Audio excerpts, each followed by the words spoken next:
ئەو کەسانەی کە ڕقیان لە زانایانە، ئەو کەسانەی کە دەیانەوێت زانایان ناشیرن کەن کێن ئەو کەسانە؟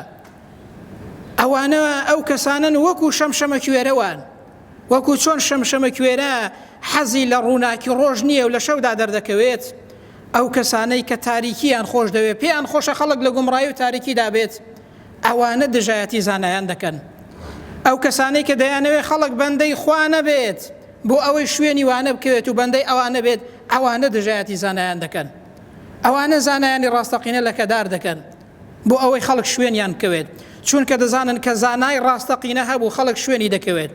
ئەگەڵ خەڵکی شوێنی زانا کەوت و خەڵک شوێنی ئیسلام کەوت، بەندەی خوای گەورە بوو، یەکتاپەرست بوو، هیچ کەسێکی دیکە ناپەرستێت و شوێنی هیچ کەسێکی دیکە ناکەوێت، بەندایەتی هیچ کەسێکی دیکە ناکات. دەزانن بازاڕیان نامێنێت، بۆیە لە زانایان دەدەن و دەیانەوێت زانایان ناشیرن کەن.